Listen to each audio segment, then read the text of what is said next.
인생을 스포츠 경기에 비유하는 경우가 아주 많습니다.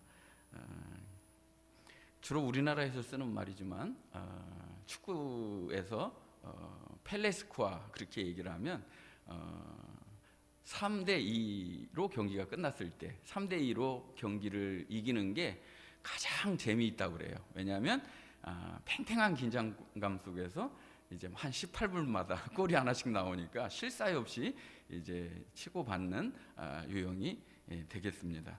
또 야구에서는 케네디 스코어라고 그래서 8대7로 이길 때가 제일 재밌다고 그래요. 뭐 사실은 1대0으로 이기는 것도 어떤 경기냐에 따라서 달라지겠죠. 뭘 얘기하려고 그러는 겁니까? 공통적으로 이 경기가 끝까지 팽팽한 가운데 긴장감이 유지되면서 결국은 내가 이 경기에서 이길 때, 역전승을 할 때 재미있는 경기라고, 가장 재미있는 얘기라고 말할 수 있는 것이죠. 근데 여기 아주 드라마틱한 스포츠보다 더 재미있는 역전의 이야기가 오늘 여기 등장합니다.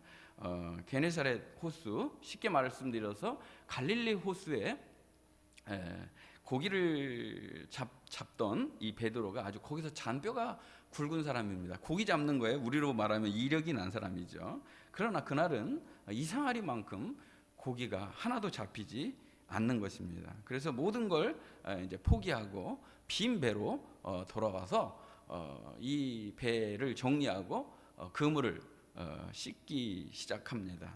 그런데 갑자기 느닷없이 예수님께서 그 배에 오르신 것입니다. 배에 오르셔서 배를 조금 띄기를 청했다는 거예요. 지금 이런 구조예요. 여기가 이제 배예요. 베드로의 배이고 우리 성도님들께서 앉아 계시는 분이 이제 부분이 육지가 되겠습니다. 그러니까 잘 보이고 잘 들을 수 있도록 배를 띄워서 이제 이 배를, 베드로의 배를 강단 삼으시고 예수님께서 하나님의 나라, 하나님의 말씀을 전해 주십니다. 이 말씀을 다 마치고 나서 베드로에게 정말 느닷없이 이렇게 말씀하시는 것이죠. 깊은 데가로 가서 그물을 던져라. 깊은 데로 가서 그물을 던지라는 것입니다. 이론상 이게 왜 안 맞는 말인지 충분히 따질 수 있고, 밤새도록 수고하고 밤새도록 애를 썼는데 한마디도 못 잡았으니까 오늘은 안 되는 날입니다 하고 접어야 될 텐데, 그렇게 하지 않고 제가 선생님의 말씀에 의지하여 그대로 그렇게 하겠습니다 라고 순종을 하게 됩니다. 그렇게 될 때 이 완전히 하나도 못 잡던 빈 배의 인생이 이제는 그물이 찢어질 정도로 많이 잡아서 동무의 옆배에게 요청해서 두 배에 가득 채워서 만선을 이뤘다는 내용이 오늘 나와 있습니다. 여러분들은 이 내용에 대해서 너무 익숙하게 많이 들었던 내용입니다. 그래서 오늘은 이 말씀의 기본적인 내용들을 말씀드리려고 하는 것이 아니고 전혀 다른 차원에서 여러분과 함께 은혜를 나누기를 원합니다.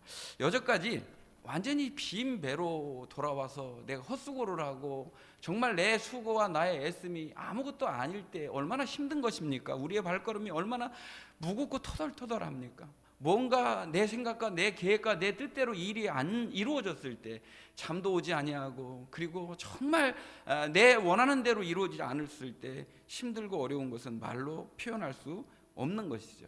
자, 오늘 누가복음 5장에 나오는 이 말씀에 가장 중요한 핵심은 어떤 것일까요? 이 말씀에서 가장 놓치지 말아야 될 위대한 진리는 어떤 것일까요? 그것은 우리의 모든 애씀과 우리의 모든 수고와 어떤 상황 가운데서도 가장 중요한 것이 무엇이냐면 내 인생의 배에 예수님이 찾아오시는 은혜를 말씀하시는 것입니다. 내 인생의 배에 예수님이 찾아오실 때 우리의 인생은 비로소 가치 있고 의미 있는 참 인생의 역전이 이루어진다는 뜻인 것입니다.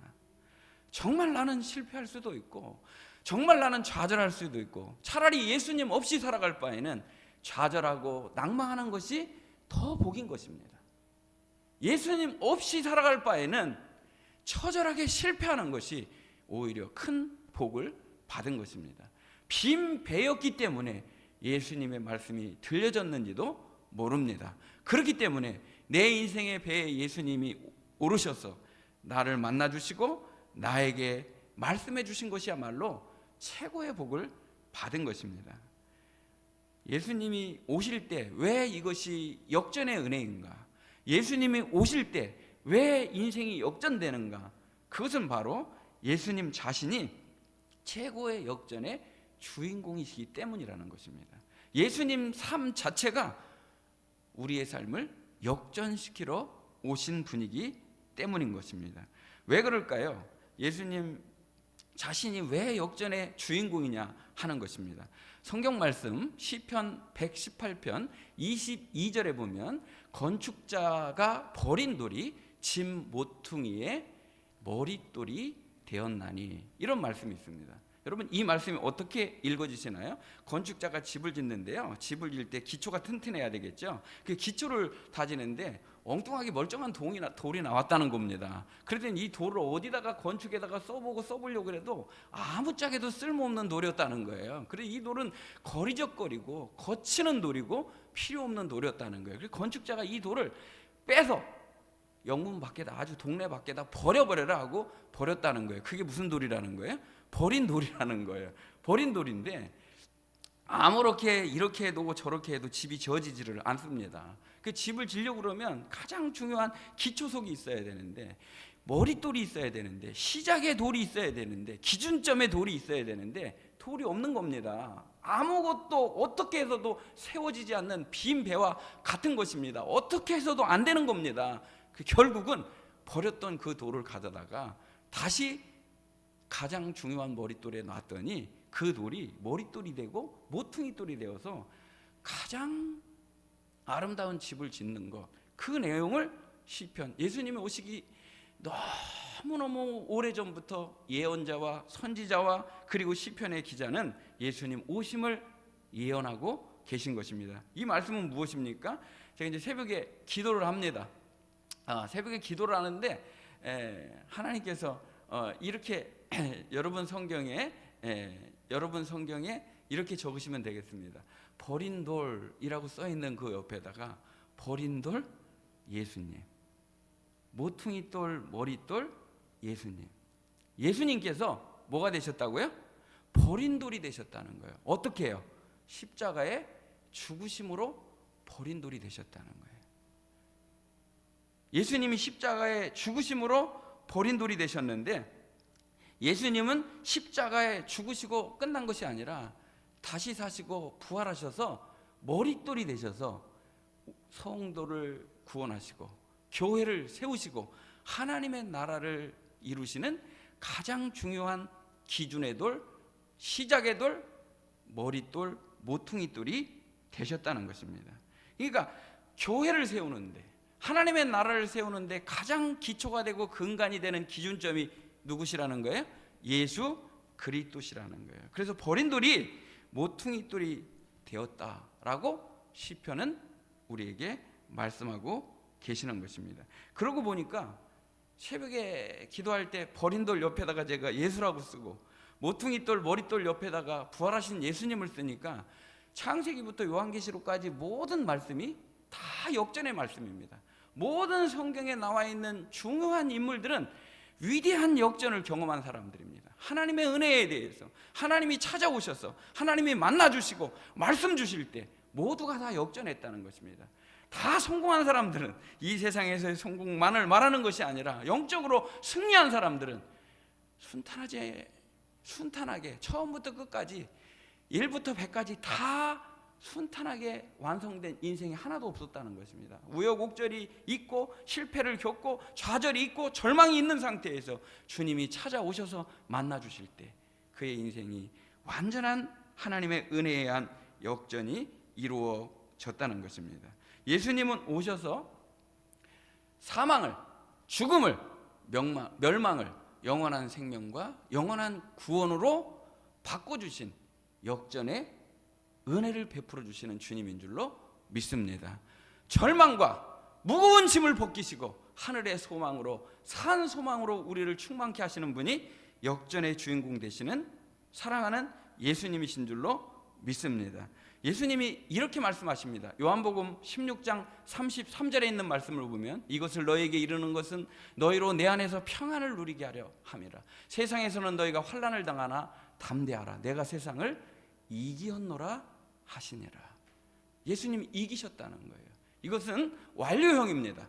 이미 이기셨다는 것입니다. 예수님이 이겨놓으신 승리라는 것입니다. 교회가 오해합니다. 성도들이 오해합니다. 말씀을 전하는 사람이 오해합니다. 환난 없는 승리, 환난 없는 영광을 말합니다. 성경은 어디에도 환난 없는 영광을 말하지 않았습니다. 환난 없는 평안을 말씀하시지도 않았다는 것입니다. 아무리 환난이 있다 할지라도 예수님이 내 배에 함께 계시면 평안으로 바뀌는 것이, 그것이 진짜 믿음이라는 것입니다.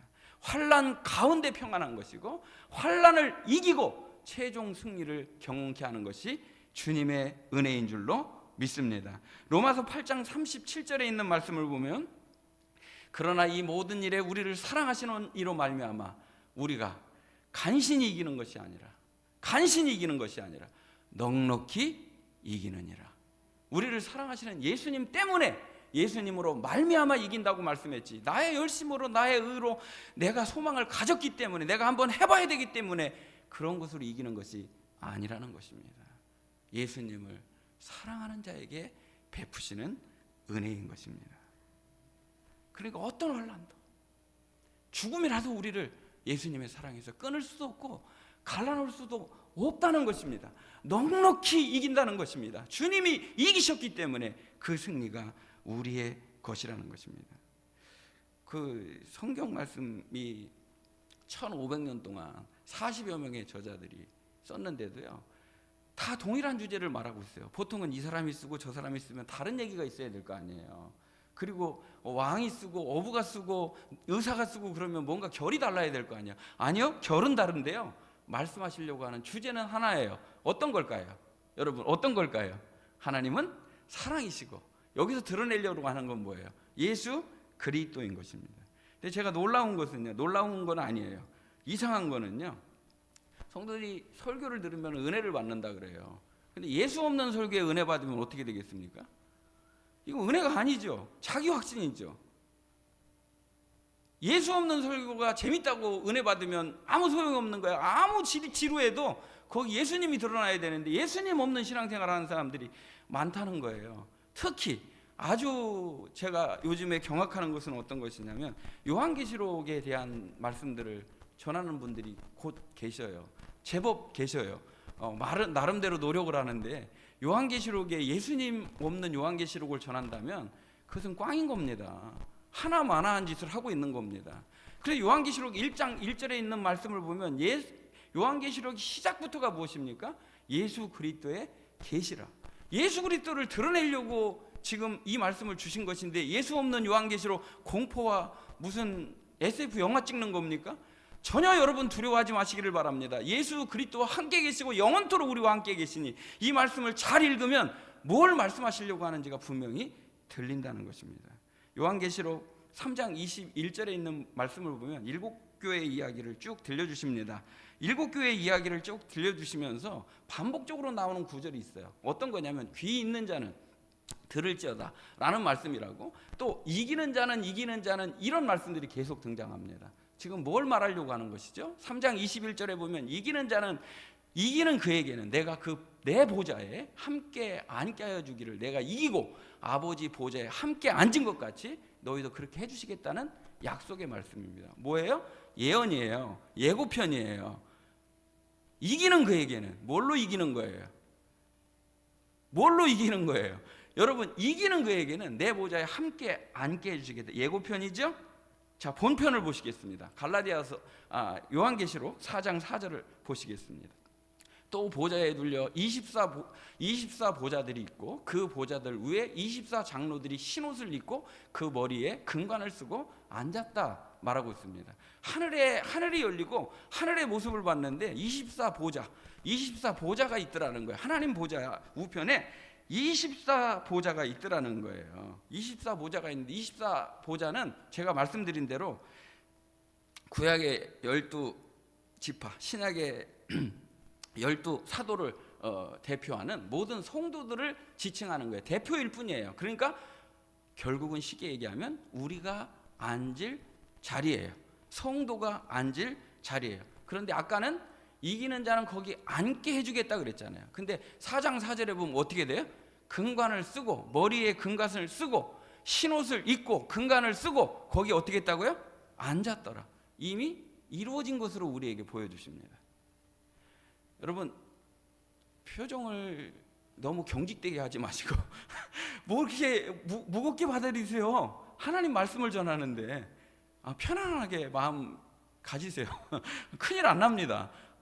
편안하게 앉게 해주시겠다는 거예요. 승리자의 관을 쓰게 해주시고, 그리고 그 영광의 자리에 우리를 앉게 해주시겠다라는 말씀이 성취됐다는 거예요. 본편이죠. 맨 마지막 최종 완성편을 한번 보시겠습니다. 요한계시록 17장 14절에 있는 말씀을 보면 그들이 어린 양과 더불어 싸우려니와 어린 양은 만주의 주시오 만왕의 왕이심으로 그들을 이기실 터요. 또 그와 함께 있는 자들 곧 부르심을 받고 택하심을 받은 진실한 자들도 이기리로다.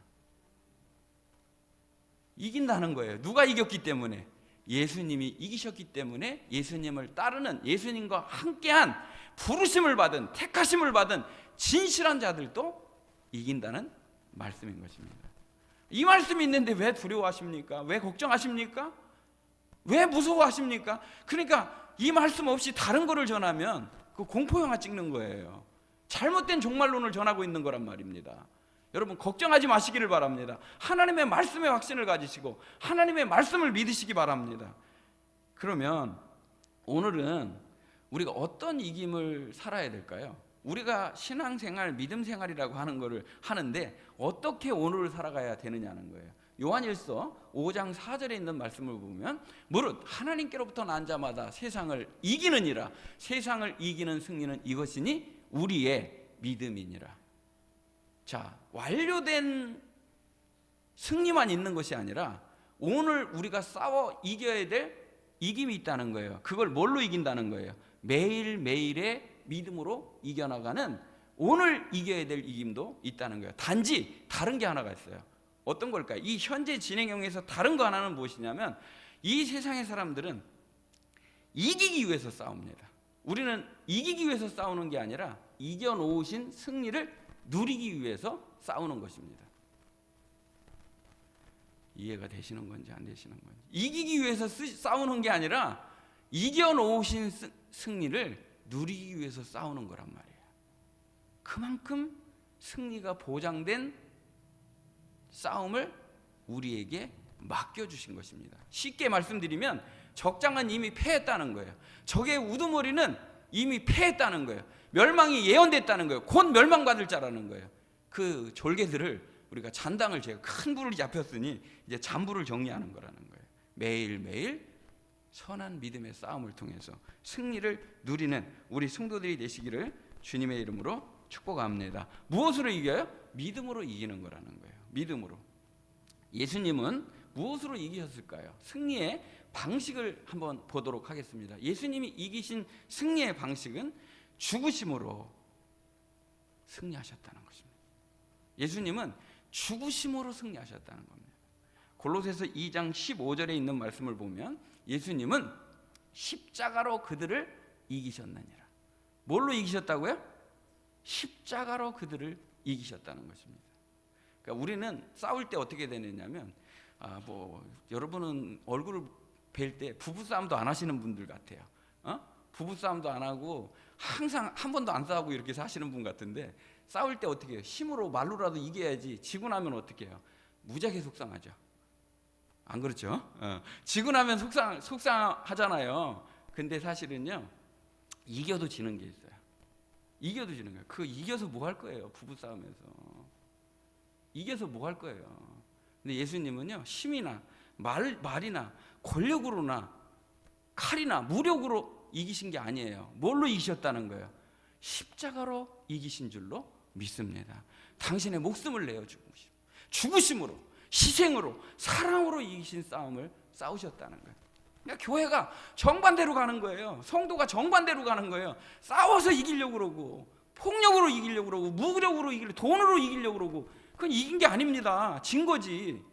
예수님은 섬기시고 죽으시고 베푸시고 다 내어주시고 십자가로 적을 무릎 꿇게 하신 것입니다.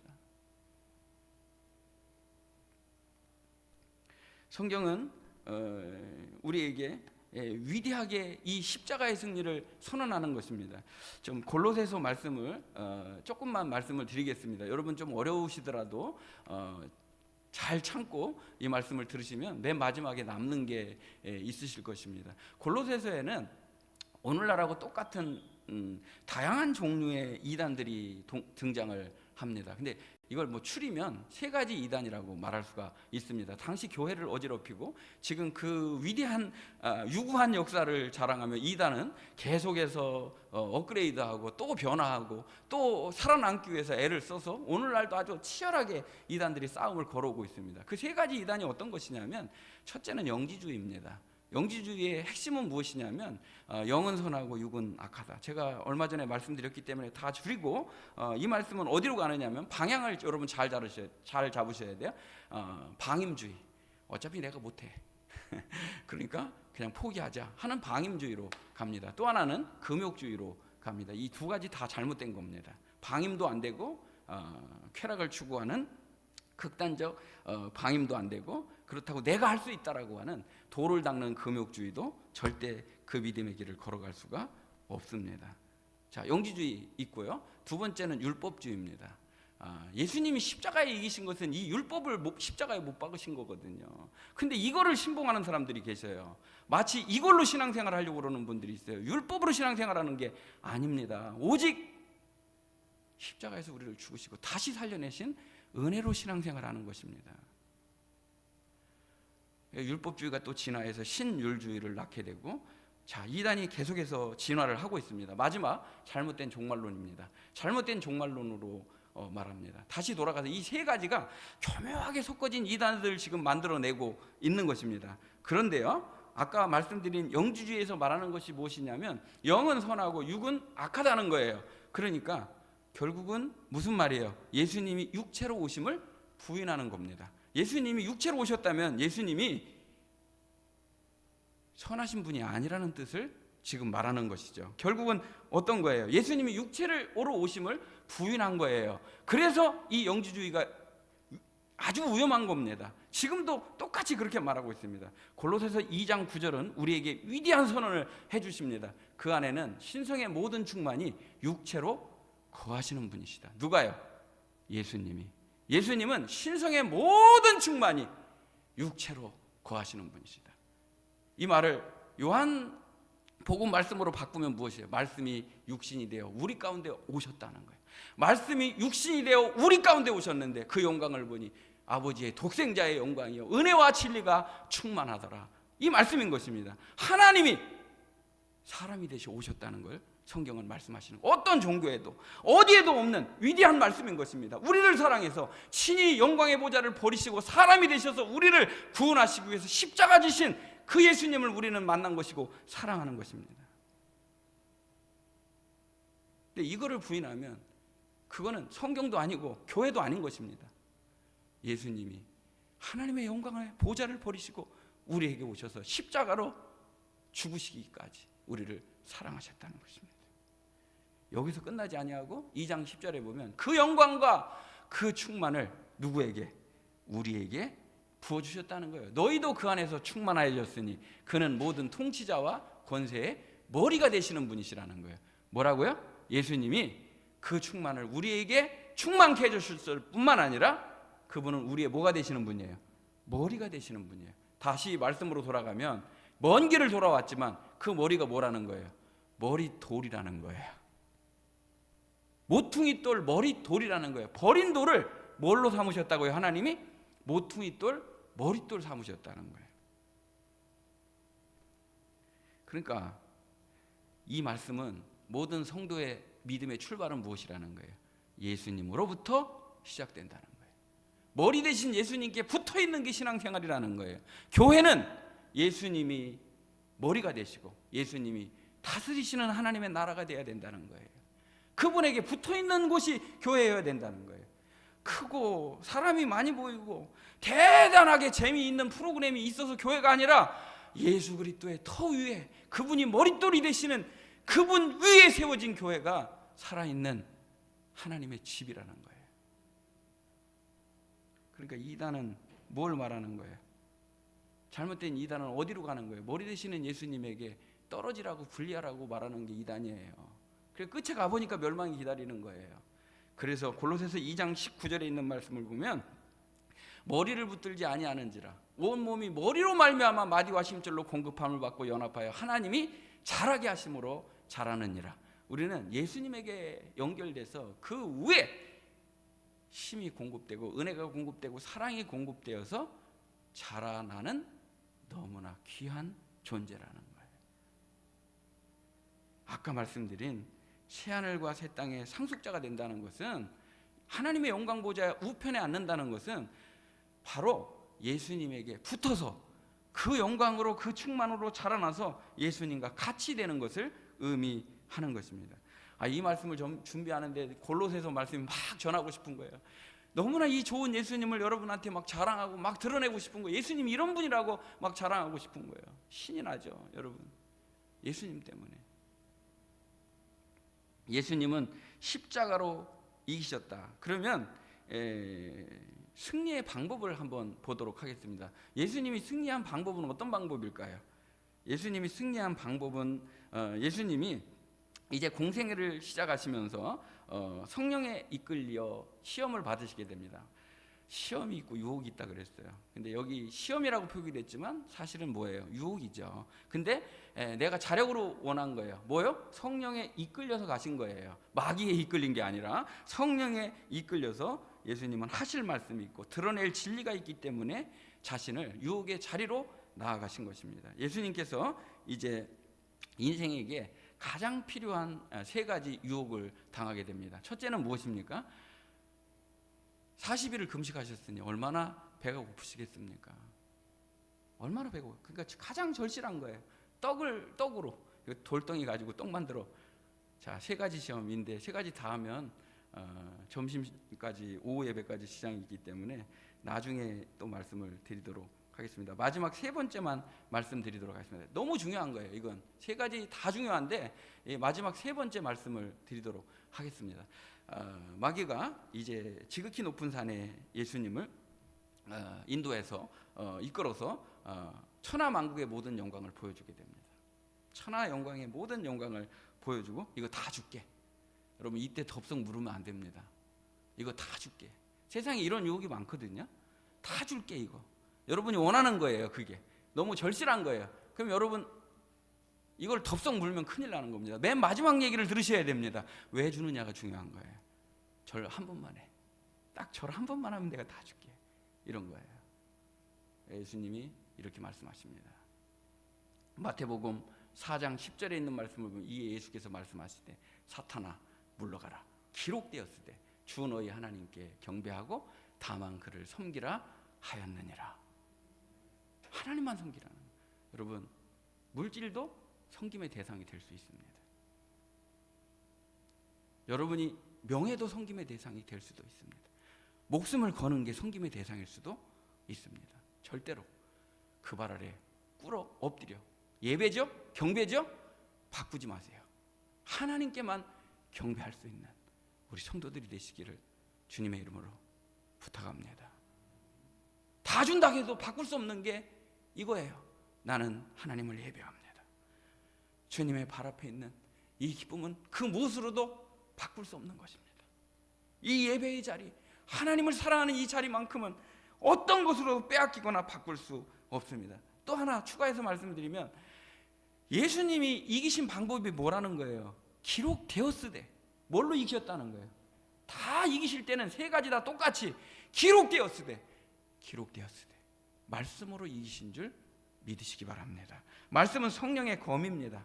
말씀은 이김의 무기인 것입니다. 반드시 이길 수 있는 무기는 말씀이 무기인 것입니다. 우리를 이기게 하시는 확신은 하나님의 말씀이에요. 내 확신이 아니고 하나님의 말씀의 보장인 것입니다. 추가로 말씀드리면 사탄아 물러가라. 예수님이 2번 말씀하셨어요. 언제 말씀하셨을까요, 여러분? 언제 말씀하셨을까요? 여러분이 찾아서 생각해 보시기를 바랍니다. 2번 말씀하셨어요. 근데 다 공교롭게도 공통점이 있어요. 2번 다. 언제 말씀하셨냐면 예수님이 십자가를 지는데 반대하는 할 때 사탄아 물러가라 말씀하셨어요. 이 길을, 십자가의 길을 가는데 방해가 되거나 못 가게 할 때 사탄아 물러가라 그랬어요. 사명을 맡고 있는 자에게 사탄아 물러가라 말씀하셨다는 거예요. 예수님이 가려고 그러는 그 길이 어떤 길이셨습니까? 그 길이 어떤 것이었습니까? 십자가로 이기시는 거였고, 아버지의 일을 이루어드리는 것이, 나를 영광스럽게 하는 때가 무엇입니까? 십자가를 질 때였다는 거예요. 십자가를 지시기 위해서 죽으시러 오셨기 때문에 이 길을 막는 건 어떤 일이 있어도 안 된다는 것입니다. 그렇기 때문에 예수님은 십자가를 영광스럽게 받으신 것입니다. 십자가는 수치가 아니에요. 십자가는 고난의 상징이 아니에요. 십자가는 정확히 말하면 사명이고 영광인 것입니다. 그래서 갈라디아서 6장 14절에 보면 내게는 예수 그리스도의 십자가 외에는 결코 자랑할 것이 없습니다.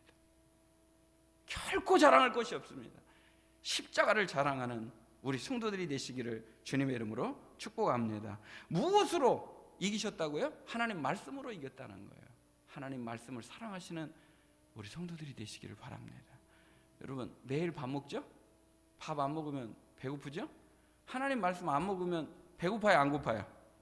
이거를 못 느끼면 이건 비정상인 거예요. 하나님 말씀을 안 먹었는데 배가 고파야 정상이고, 갈급한 마음이 들어야 되는 거예요. 말씀다운 말씀, 살아있는 말씀, 능력의 말씀, 나를 살리는 말씀, 내게 찾아와 말씀하시는 그 말씀을 매일 듣고 읽고 묵상하는 말씀으로 살아가는 우리 성도들 다 되시기를 주님의 이름으로 축복합니다.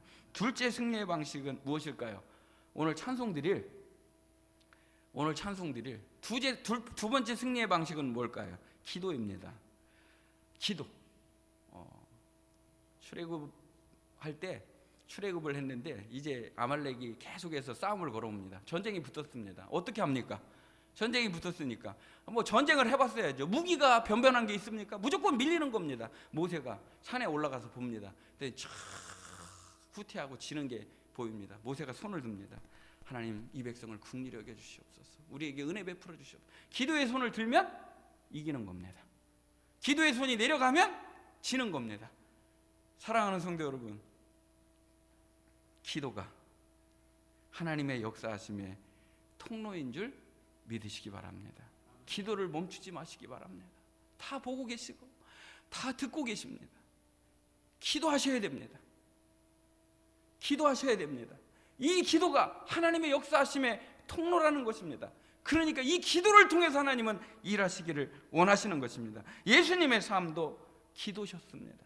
십자가를 앞에 두시고 예수님은 이렇게 기도하십니다. 예수님이 지나간 모든 길이 기도의 기록인 것입니다. 모든 삶이 기도인 것입니다. 예수님이 나의 원대로 마옵시고, 마태복음 26장 39절에 보면 나의 원대로 마옵시고 아버지의 원대로 되기를 원하나이다. 우리 기도의 정점이 뭐가 돼야 되겠어요? 우리의 기도의 정점이 뭐가 돼야 되겠어요? 내 뜻대로 마옵시고 아버지의 원대로 되기를 원하나이다. 그저 내 뜻대로 여러분이 해 주시옵소서 하셔도 됩니다. 그런데 결국은 우리의 최고의 목표점은 어디로 가야 돼요? 나의 원보다 더 선하신 하나님, 나를 너무나 잘 알고 나를 여기까지 인도해 주신 그 하나님의 원대로 되기를 원합니다. 이게 우리 기도해야 돼요. 내가 생각한 것만큼 일이 안 됐어요. 그렇다고 해서 하나님 어디로 가신 게 아니에요. 내 기도를 안 듣고 계신 것도 아니에요. 내가 원하는 대로 일이 안 이루어졌어도 하나님은 여전히 나와 함께 계시고 내 기도를 듣고 계셔요. 나의 기도의 초점은 어디로 가야 돼요? 나의 원대로 마옵시고 아버지의 원대로 되기를 원하나이다. 이것이 우리의 기도가 되어야 될 줄로 믿습니다. 이것은 결국 나를 부인하는 거예요. 내가 가루가 되고 주님의 뜻이 내 안에 서기를 원합니다.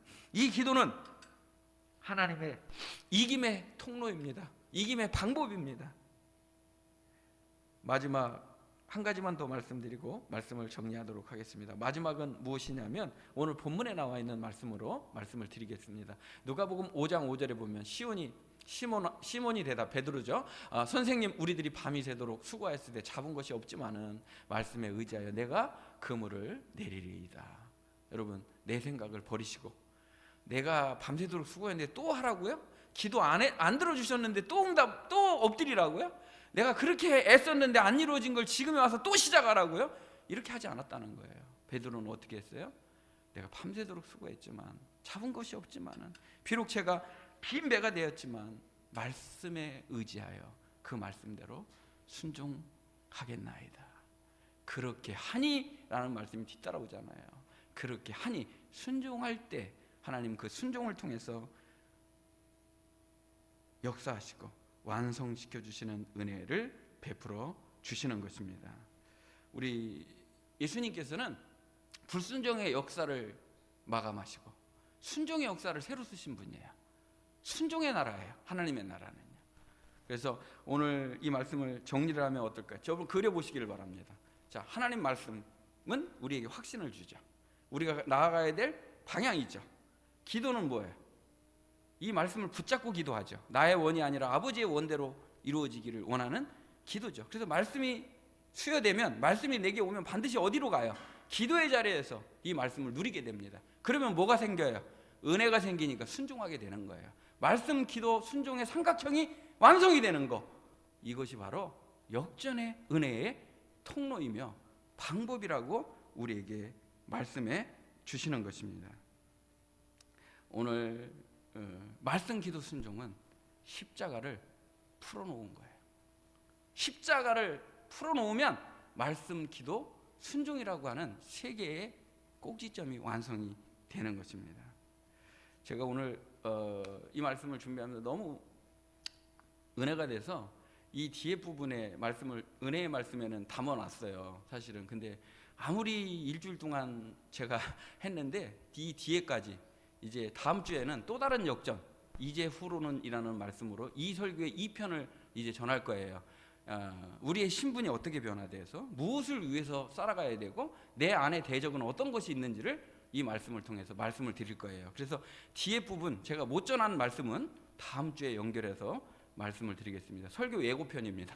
다음 주에는 또 다른 역전, 이제 후로는 이라는 말씀으로 말씀을 드리도록 하겠습니다. 오늘 말씀, 여러분, 우리의 삶에 비록 내가 실패했어도 주님이 내 배에 오르시면 이제부터 역전이 시작되는 것입니다. 이제부터 나는 의미 있는, 가치 있는 삶을 살기 시작하는 것입니다.